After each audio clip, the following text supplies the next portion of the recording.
Freeze the frame with me for a second. Chicago, a new lane just opened where nobody was looking. A lane that doesn't scream headlines or fireworks, but quietly promises survival when the weather turns mean. And I'm about to lay out why it matters to us right now, how it intersects with our depth chart, how it protects what we're building without touching the soul of this locker room, and how one very specific veteran from the NFC South slips into our playbook like he's been rehearsing it for years. I'll show you the money levers that actually matter, the on-field mechanics that make this idea functional on Sunday 1 minute after it becomes real, the perspective from the other building, and why they'd even listen, and the exact pick. Math that keeps our future intact. Stay with me, because the name only lands when the reasoning is complete. And when it lands, you'll feel the logic click into place. The acquisition window is narrowing, and this is the moment when smart teams make floor-raising moves while the rest argue about optics. For us, the mission is clean. Keep the trajectory of a young franchise quarterback protected from random shocks.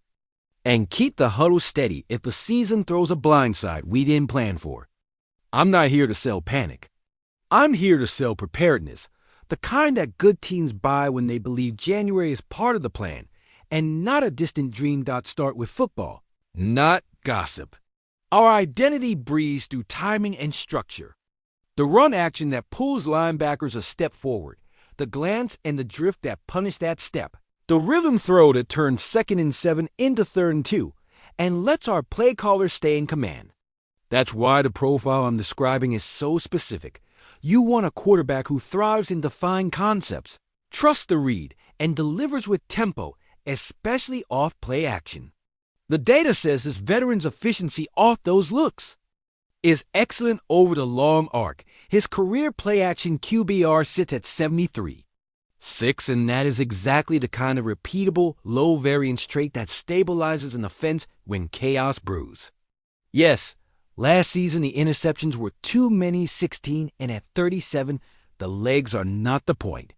But this isn't about outrunning a nickel blitz. It's about hitting the outbreak at 12 before the hook defender flips his hips.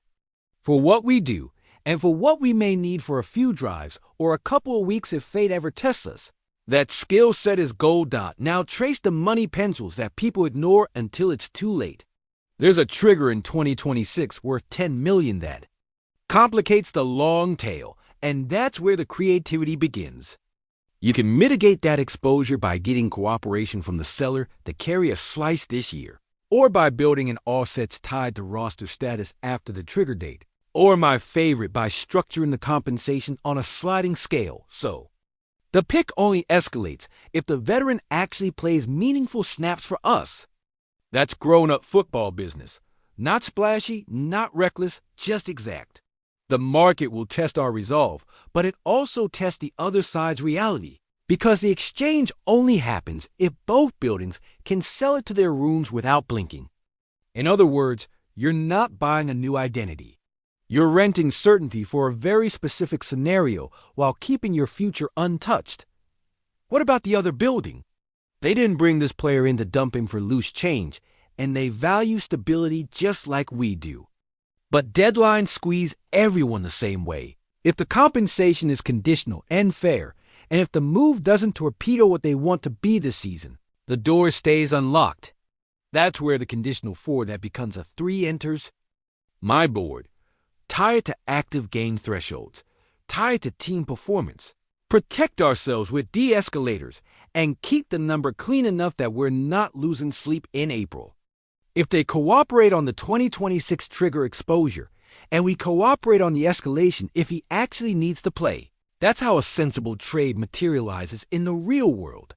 No drama, no noise, just two teams making a pragmatic exchange at the right hour. Zoom back to Hollis Hall and talk football again, because none of this matters if the grass doesn't agree. Picture 1st and 10 under center, wide zone look, backside tight end slicing to hold the edge, flood to the boundary. Our veteran flips after the mesh and hits the intermediate outbreak at 12 before the curl flat can climb. 2nd and 6, pistol, duo action with a glance alert. If the mic jumps in, it's a snap throw. If he squats, we're in third and manageable, and the call sheet stays open. 3rd and 3, condensed splits, quick play action into stick flat. Ball out at 1. 9, chains move. Defense exhales in frustration. In the 2-minute, he lives in the sideline stop, the dagger seam, the boundary out that spares the center a sprint to the hash. That's the rhythm this player has curated for a decade. It looks ordinary to the untrained eye. To a staff trying to survive a rough patch, it's oxygen. And before anyone misreads the subtext, let me put it plainly. The franchise quarterback remains the franchise quarterback. This is an adult in the room behind him, a thermostat for crisis moments, a reserve who teaches on Wednesdays and wins boring downs on Sundays, if called. If you're still with me, you can probably feel where this is going. The veteran who fits everything I've described to fine read maestro. High floor off play action, turnover profile that needs guardrails but becomes manageable inside a PLU. Curated script, 37 with a deep bank of answers.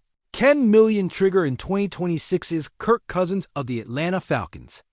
The national conversation has already placed him among realistic names. Who could move if this league's unpredictable injury tide forces a buyer to show up? And while the percentage isn't sky high, the lane is real. For Chicago, this wouldn't be a spectacle. It would be a safety net. It's not about replacing anything we love. It's about protecting it with the right kind of experience in the most critical room on the team. I've said for months that an organization declaring its standards should act like it. And this is exactly that kind of action. Measured, calculated, and respectful to the future we're building. Let's address the risk, so we're not playing pretend. 16 picks last year means the old heuristics about forcing throws show up on tape. And there's always the chance that a veteran parachutes in and takes time to mesh with terminology. That's why the coaching load matters. You bring him in with a play menu that's mostly day one installs keeper. Flood, stick, dagger, glance, choice. So the terminology binds quickly. You emphasize the underneath rhythm that he's already. LIVED in for a decade. You pair it with our run action so linebacker depth stays compromised. And you live with boring completions because boring completions are how you survive tough weather, backup tackles, and third-string guards. The upside isn't fireworks. The upside is not losing 3 games in a month because your backup can't process a curl-flat defender. That's the cold-blooded math of postseason football. Now let me be transparent about price tolerance because that's where I plant my flag. I go to a conditional mid-call at a 4 that can become a 3, if and only if the financial trigger exposure is neutralized or offset, and only if the snap-based escalators protect our draft board. He never sees the field. I don't touch premium assets. I don't mortgage flexibility. I don't hamstring next spring to chase a story in October. If the ask drifts into heavy picks or guaranteed pay next year, I'm hanging up and wishing them good health.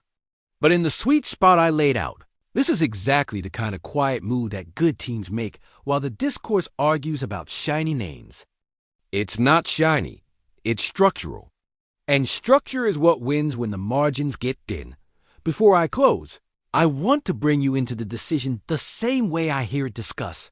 Would you spend that conditional mid for a veteran who can run our offense on time, protect the ball inside a curated sheet, and keep the season steady if the unexpected shows up? Or would you bet on the current depth and save every pick for April? Tell me below which side you're on and why, because this isn't just about a name. It's about how you believe a contender should behave when the window narrows and the hits get heavier. Your take matters to me, and it matters to this community. Here's my final read, concise and professional. At the right price, Kirk Cousins is not a headline chase. He's an insurance policy with real value for a team that expects to play deep into the year. His play-action efficiency aligns with our identity. His experience stabilizes the room. And the risk can be managed with snap-based conditions and a clean approach to that 2026 trigger. If the number stays sensible, I make the call. If it doesn't, we walk and feel no regret. Drop your thoughts. Hit that engagement. And stay locked with me on Bears News Fan Report for fast updates and full field analysis every week. We move with clarity, and we move together.